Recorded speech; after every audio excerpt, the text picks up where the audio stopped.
Hi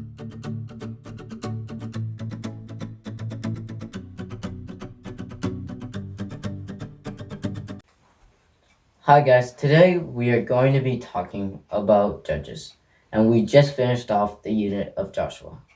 So, in the first two chapters of Judges, we see the Israelites failed to drive out the Canaanites, that God told them to drive them out. But this was right after Joshua's death as well, so they didn't have a leader at the time. So, Joshua already killed some of the Canaanite groups, but there were still many of them left. So in chapter 1, we see all the Canaanites that the Israelites failed to drive out. And the whole point of them, of the Canaanites gone, was to avoid their moral corruption and their way of worshiping God. So, for example, the Canaanites would sacrifice their own kids. And in chapter 2, we see how they describe the Israelites start doing what the Canaanites do. So they follow their footprints and their pathways. And in this, in this whole video, we're gonna briefly talk about 3 judges, but we're gonna do 3 separate videos on them as well. So if we continued on, there is a special thing happening with the Israelites. With the first start to sin, then God allows them to get oppressed. The Israelites would repent and would be delivered by God, with the judge ruling over them. But they sin again, and the whole thing starts all over again. We can see how God's been gracious to the Israel this whole time of their corruption.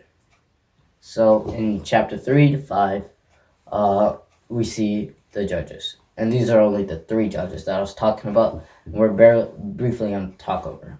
So the first judge was Othniel in chapter 3a. And these 3 judges were pretty good. As we go on, the judges get worse and worse and worse.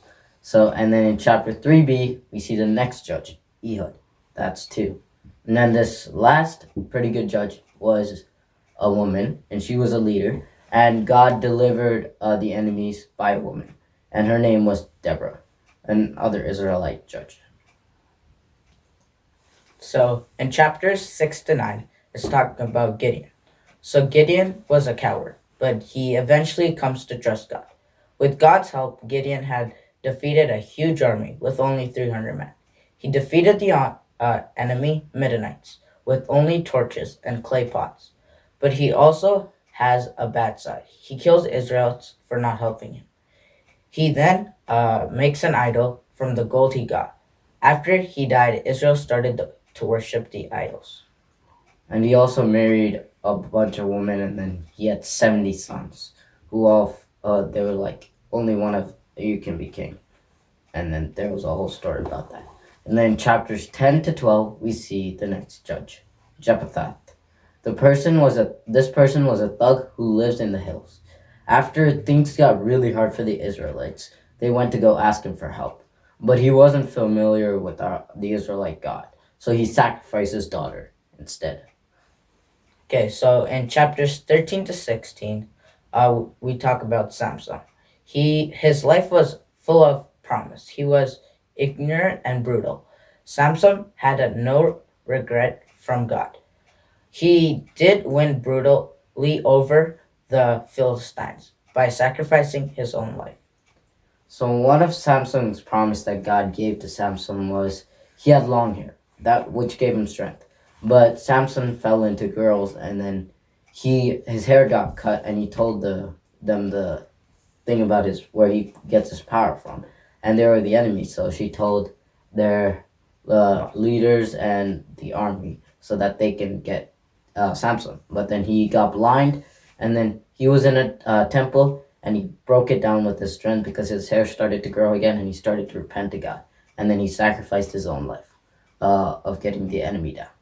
So in chapters 17 to 18, this is where a person named Micah built a temple to an idol. Then that gets stolen by a tribe named Dan. They burned down Elash and murdered everyone there. Like they burned them up. And then chapter 12 to 21 is where disturbing moments happen and lots of corruptions happen in these chapters. And we're not going to go too much into that. So thank you guys for watching our video. Hope you guys enjoyed, and please watch our other video, Joshua, part 2.